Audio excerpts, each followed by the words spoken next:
Rob, you're obsessed with the Stone Age. That's all you ever talk about. Oh, back in the Stone Age, they did this. Back in the Stone Age, they did that. In today's video, I'm going to be talking to you all about the Stone Age, why it's so fantastic, and why I love it so much. Stay tuned to the end of the video, and you just might learn something.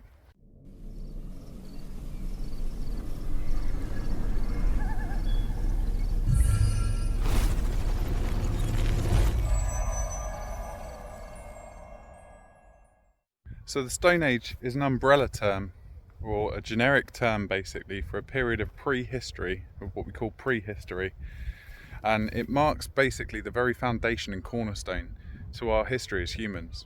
It's made up of 3 different periods, the first being the Old Stone Age, which is the Paleolithic, the second that we refer to as the Middle Stone Age, or Mesolithic, and the third is the New Stone Age, the Neolithic. This is where tools really start to take off, and even the use of some metals. As an all-round nature enthusiast, a keen bushcrafter, an amateur mycologist and primitive technologist, and a keen flintnapper, Stone Age has always fascinated me, and it's something that I really want to try and explore more of moving forward in my journey with bushcraft.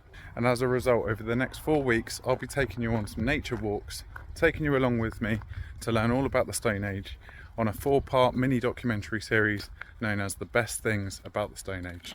It's going to be 4 episodes. This is episode number 1, which is why I'm so obsessed with the Stone Age. Episode 2 is going to be the best things about the Paleolithic. Episode 3 will be the best things all about the Mesolithic. And the final episode is going to be into the Neolithic, the New Stone Age, and the best things about the Neolithic. So make sure you stay tuned to all of those. They're all coming up 1 week after another in a 4-part mini documentary series here on YouTube. So if you're new here, please hit the subscribe button. It really helps to support the channel. Really appreciate you joining us along as we learn about the Stone Age. Let's get into it. So one of the main reasons that I love the Stone Age is the sense of community spirit that our ancestors would have had to have been thrust into, basically, just in order to survive, let alone thrive. Early humans would have had specific jobs, not because they were told to do them by job profile or job description or a CV or an application form, for example, like today. It wouldn't be about sort of the stringent HR responsibilities written into your job spec. It would have been based on what you're good at through practice, time, dedication, appreciation, and served a clan purpose, a communal family purpose, a tribe purpose. So it wouldn't have been for private benefit, it would have been for public benefit, and people would have had an array of different specific jobs such as flintnapping, hunting, gathering, foraging, making clothes, weaving, that kind of thing, and it will all depend on what you're good at. Our children would have followed in our footsteps and learnt from their elders, and years of practice of those skills being passed down generation to generation would have really helped the community thrive and would have made for a strong community, one that was nomadic back then. And because we were so nomadic back then, we weren't really settled in any one place, especially not in the Paleolithic and into the early Meso. We weren't people that settled, we weren't settlers, we wanted to explore new lands.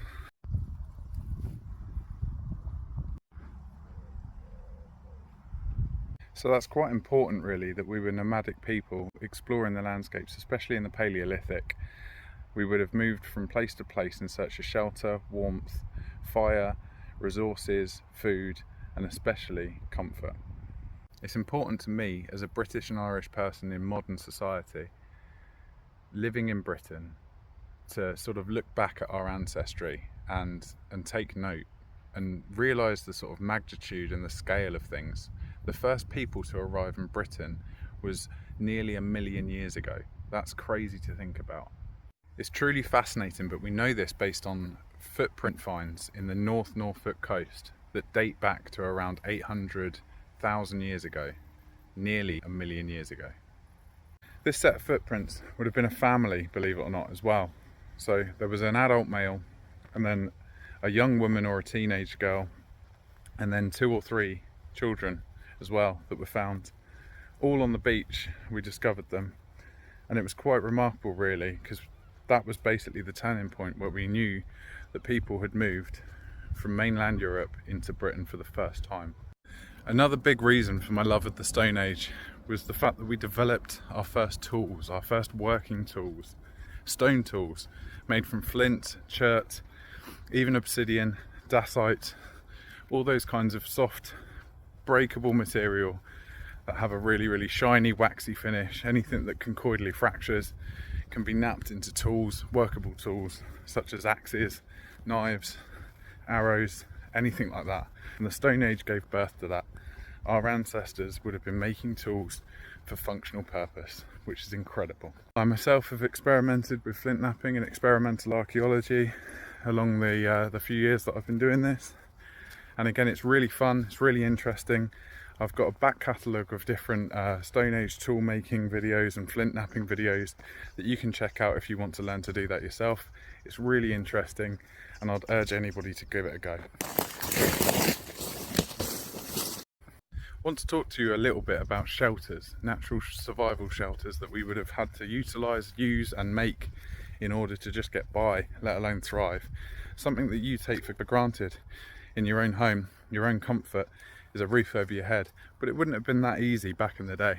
Whether it's making natural survival shelters out of nothing but leaves, twigs and branches and anything that's around you, to wooden huts like this one, or even natural cave shelters that we would have sought out, found under cliff faces, into the sediment of the bedrock, and we would have actually gone in and made our homes there for centuries and centuries and thousands of years.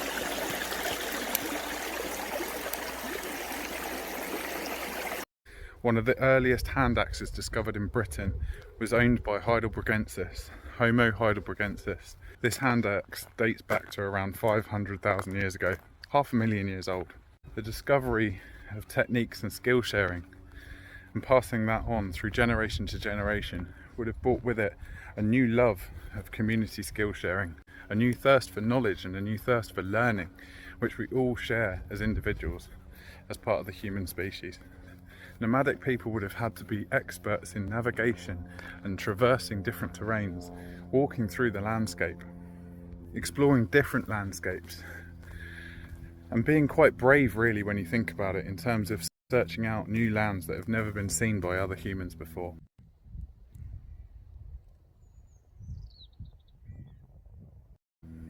Another thing we take for granted as modern humans today is fire and warmth, and the ability to have fire or have central heating even in modern society.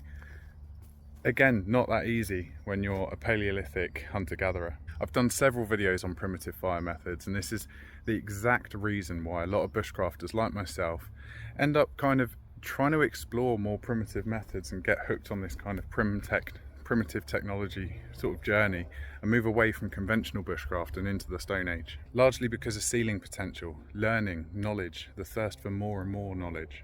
Seeking out new challenges, stuff that's harder to do, stuff that our ancestors would have done with ease, but stuff that we would struggle with. Learning all the different techniques, whether it's a hand drill like this, where you use two pieces of wood and rub them together into a hearthboard and ensure that smoke builds to a big ember and then into a glowing flame when you blow it into a tinder bundle.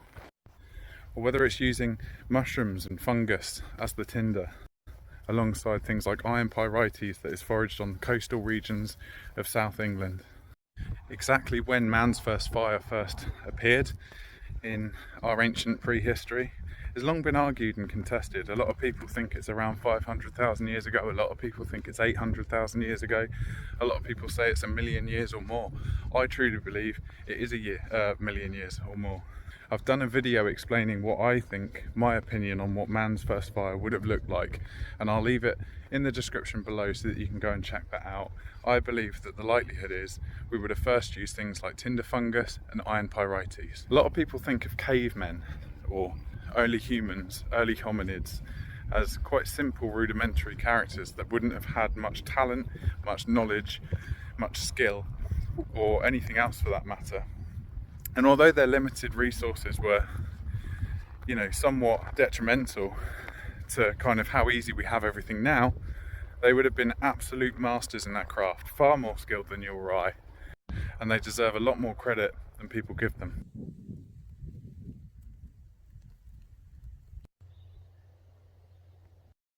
It wasn't just always about survival though.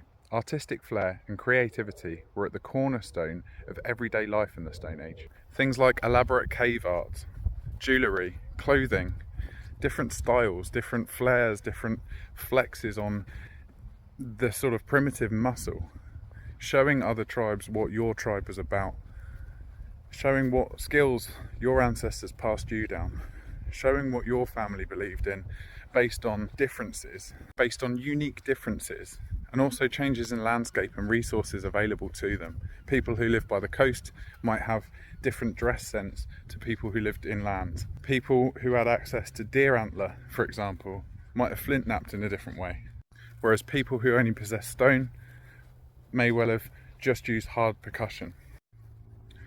We would have bartered and swapped and been a lot more trade savvy in the resources and the skills that were available. You know, you might have swapped some extra foraged fruit for some decent rope that someone has made out of some natural cordage. We would have been a lot more savvy back then, working together as a communal spirit to try and achieve what we all set out to achieve, which is to sort of prolong the human race and just survive and thrive in this world that we live. We would have been expert foragers, whether it's looking for berries or nettles or knowing what mushroom to pick and eat.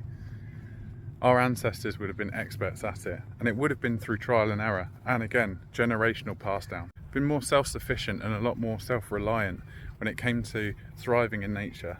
We're so caught up in screen culture now and social media that we kind of forgot how to be human. And that's my journey. That's why I named the channel Storb Unlimited Bushcraft, so that I didn't pigeonhole myself in any one area of bushcraft. I want to try it all, or learn as much as I can about it all, and share that journey with you. In the next episode, we'll be exploring the Paleolithic.